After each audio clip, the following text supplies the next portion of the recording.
Hello and welcome to today's session. This session focuses on Learning Outcome 3, LO3, applying analysis techniques to investigate and document an existing system. Understanding how to analyze and document current IT systems is a critical skill in system development, improvement, and organizational decision-making. Before any enhancement or redesign can take place, analysts must first develop a structured and accurate understanding of how a system operates. In this video, we will explore how to effectively analyze and document existing IT systems. We will examine key analysis techniques used to interpret system functionality, uncover inefficiencies, and identify opportunities for optimization.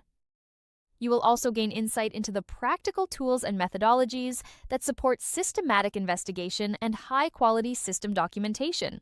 By the end of this session, you should have a clearer understanding of how analytical approaches contribute to system evaluation, improvement, and strategic IT planning. Analysis techniques play a crucial role in investigating existing systems. They provide insights into system functionality and performance. Identifying areas for improvement is key. These techniques help in documenting the system thoroughly. Such documentation is vital for informed decision-making.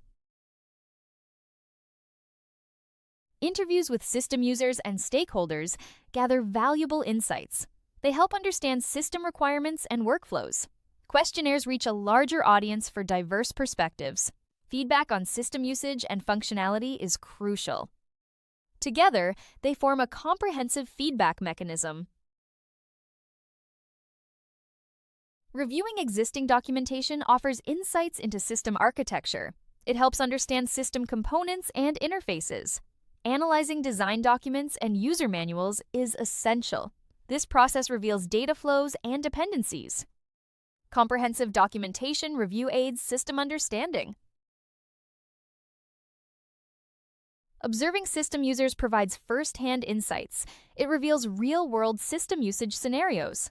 Techniques like shadowing and process mapping are useful. They identify inefficiencies and bottlenecks. Observation is critical for system improvement. Surveys collect quantitative data on system usage. They measure user satisfaction and performance.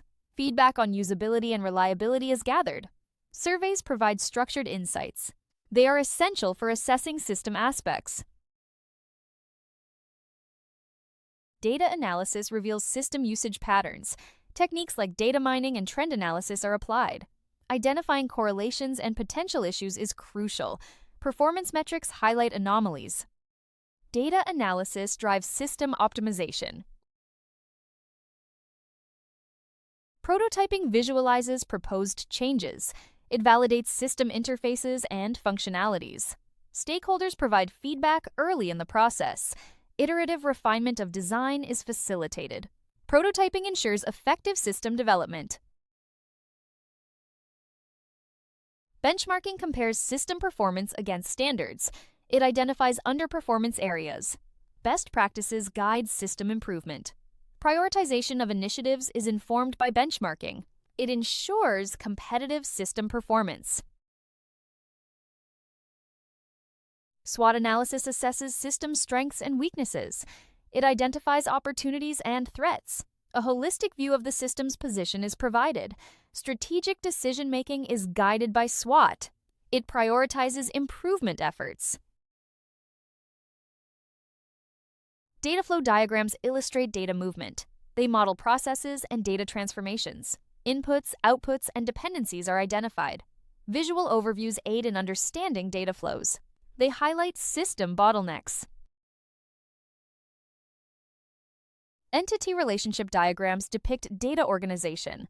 They design database schemas and relationships. Understanding data dependencies is crucial. Communication between developers is facilitated. They are essential for database design. Flowcharts represent process sequences. They illustrate decision points and outcomes.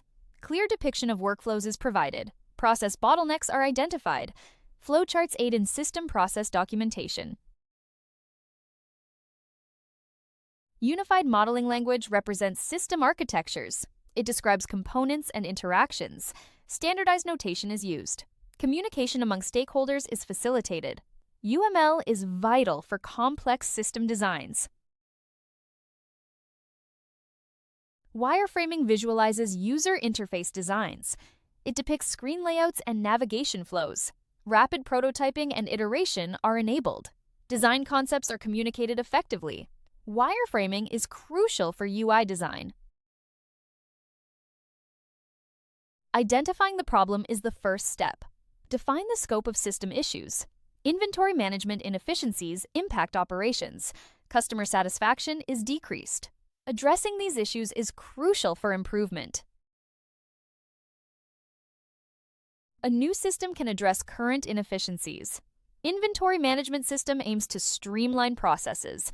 It improves accuracy and order fulfillment. Key features include real-time tracking and automation. The new system enhances customer satisfaction. Budgetary constraints may limit system features. Time constraints impact development timelines. Technical and regulatory constraints pose challenges. Identifying risks is essential for project success. Mitigation strategies should be developed. In conclusion, effective implementation is fundamentally shaped by a clear understanding of constraints, as these boundaries influence feasibility, decision-making, and overall system performance. Recognizing technical, organizational, and operational limitations allows practitioners to anticipate challenges and design more resilient solutions. Equally, the selection of appropriate tools plays a critical role in strengthening system documentation, improving clarity, traceability, and long-term maintainability. Together, constraint awareness and tool suitability form essential pillars of successful system development and management. Should you have any questions, please contact us via WhatsApp at 074-843-61688. Our team will gladly support you. Thanks for your time, and see you soon.